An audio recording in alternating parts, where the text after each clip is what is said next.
So many of our clients come to us saying, hang on a minute, I took this opportunity. It looked like it should have been my total dream job. On paper, it really aligned with who I was, but it just did not work.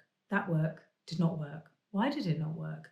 And we want to give you some insight about why that is, because almost every one of us has a job or two that just really didn't work, that should have done. And we think we have the answer for this in a way that we think will be helpful for you. So why not? Well, often the key is in the environment part of the equation. And I can certainly recall a client of mine who was like, Zoe, I mean, I am good at this job. I know what I'm doing. I've got the skills, strengths, the superpowers for it, if you like. I'm making a difference to people's lives. I really care so much about this. But why do I go home feeling drained and exhausted? And it's just like something's not right. And so when we introduced the idea of the equation and that whole part of the environment, which hadn't even really occurred to her. And she hadn't spent time thinking about, blimey, I could take all these things and then apply them in a different setting. Maybe even just a different part of the organization would solve it. Yeah. So don't underestimate the fact that the work might not work because the way you're doing the work isn't going to work for you. And so you want to get underneath of what is it about the work environment that didn't help you to be at your best. Now that could be anything from the pace, it might be the people, it might be the leadership, it may be the freedom and autonomy around being able to make decisions. It could be that culturally the organization says it's doing this, but in reality what I'm seeing is not authentic to those things you've set out. Yeah. So there can be lots of things that are going on in that environment that is hindering the work working. Yeah. So it's really important to explore that and to think, well, if I was going to pick these skills up and this impact and this passion I have and design the perfect environment for me to do this stuff, what would it look and feel like? What would I make it? Yeah. And you need to cover everything from the place, the location, the people, the size, and all those things. It will just help you think about where's the perfect environment? What have I got now? And what are the things that I can do? What's within my gift to tweak and change to make it better? What might I need to talk to my organization about to help me make better?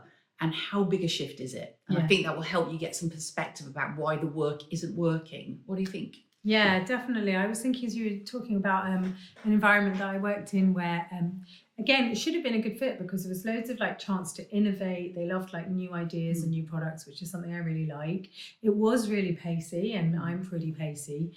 But the things that made the environment really not work for me was that I had 3 bosses and one was the chief exec. And my official job description was not working for him. It was working for a couple of people down from him. So obviously I needed to account for the things that my manager wanted me to do. But then the chief exec took a shine to me and wanted to give me a special project. And then somebody else in sales also thought it might be a good idea. And suddenly I'm running 3 jobs. Yeah. And on top of that, it was meeting-tastic. Everyone wanted to have meetings and my whole diary would be filled for the whole week with meeting after meeting discussing all 3 of these jobs. And so then I had to find the time on top of that to actually do the work that everybody was talking to me about.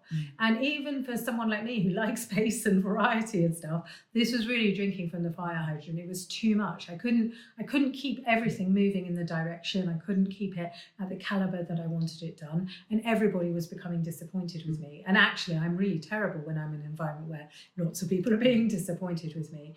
And I got burnt out really quickly. It took 8 months. And then we agreed to call it a day because I just couldn't really function in the environment at all. So, it can also be too much of a good thing, and as well as things being sort of stifling or you're not having the right resources or the right support, it can sometimes be there's just too much attention on you or too many things and it's just not realistic. And also, I just couldn't seem to find a way to renegotiate that agreement or for everyone to have visibility about why it was so difficult for me to meet all of their requirements. So really take time to assume that it's not necessarily anything that is wrong about you and your design, but that perhaps that work in that context was not a fit. And of course, with hindsight, we all would do things differently, but that's why in our careers work, we do look backwards so that we can help you to pinpoint where were those points where you were really under stress and strain, where you really gave yourself a hard time around it, how might you navigate it differently and more skillfully, and what are the kind of red flags for the things that you need to start avoiding or being conscious of so that you don't get into that circumstance again. And I think also to look at the whole picture. So it may be that the work isn't working, but actually there are some things that you can do in the peripheral of your life that will help to adjust that. So, I might say, well, if I work from home quite a lot, and if I spend all my day in that room doing the stuff I love, I would start to struggle. So what are the things I need to feed that environment with to help the work? And that is, for me, going out with the dog in the morning for a really good long walk, so that I've got that, and I'm energized by the whether it's the rain or the shine. So do think about that. So it's not like, oh my gosh, I've got to leave and give it all up. It's what's within my gift that I can make some changes, adjustments, and what are the things I need to negotiate with someone else in the organization to help make some tweaks and changes. Yeah, great.